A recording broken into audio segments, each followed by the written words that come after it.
റഹീമക്ക കാര്യങ്ങളൊക്കെ നിങ്ങൾ അറിയില്ലേ? പിന്നെ ഉപ്പ വിടുന്നതെന്നല്ല നമ്മളെ പുരയ്ക്ക് സാധനങ്ങളൊക്കെ കൊണ്ടുപോകുന്നത്.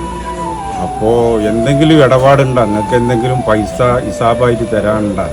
അപ്പോൾ ആ ഇടപാട് ഒഴിവാക്കാൻ വേണ്ടിയിട്ടാണ് ഇപ്പം ഞങ്ങളടുത്ത് വന്നിട്ടുള്ളത്. ഇന്നായിട്ട് ഇപ്പം ഒരു ഇടപാടും ഇല്ല.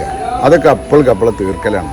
സഫാഖാന്റെ പനായിട്ടേ കൂടുതൽ ഇടപാടുള്ളത് നിങ്ങൾക്കല്ല, വേറെ വല്ല ഷോപ്പിൽ വല്ല ഇടപാടുണ്ടോന്ന് അറിയാം, നിങ്ങൾക്കല്ലേ അറിയുള്ളൂ. ഇന്നായിട്ടുള്ള ഇടപാടേ എനിക്കറിയുള്ളൂ. മൂപ്പരന് എല്ലാ കടയിൽ നിന്നും വാങ്ങുന്ന ഒരാളല്ല. ഒന്ന് ഇവിടുന്നു, പിന്നെ ഇപ്പൊ മൂപ്പര നിങ്ങളെ വീട്ടിന്റെ തൊട്ടടുത്തുള്ള കട ഉണ്ടല്ലോ, അവിടെ നിന്നാണ് ഇടപാടുകൾ നടത്തിയിട്ടുള്ളത് എന്റെ അറിവിൽ കേട്ടോ.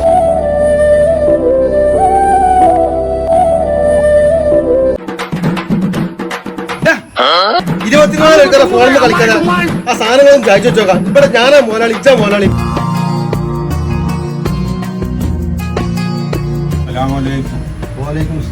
ആ ഉപ്പ ഇവിടുന്നാണല്ലോ സാധനങ്ങളൊക്കെ കൊണ്ടുവരുന്നത്.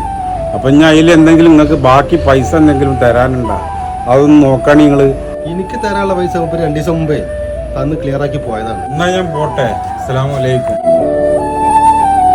നാസറാക്ക, സ്ഥിരമായിട്ട് സാധനങ്ങൾ കൊണ്ടുവന്ന ആളാകുമ്പോഴേ ചെറിയ ചെറിയ ഇടപാടൊക്കെ ഉണ്ടാവൂലേ? അയ്യൂബേ, 10-20 കൊല്ലമായിട്ട് മൂപ്പര് ഇവിടുന്നാണ് സാധനം എടുക്കല്. മൂപ്പരെ മരണ വാർത്ത അറിഞ്ഞ ഉടനെ തന്നെ ഞാനത് പൊരുത്തപ്പെട്ട് ഒഴിവാക്കി.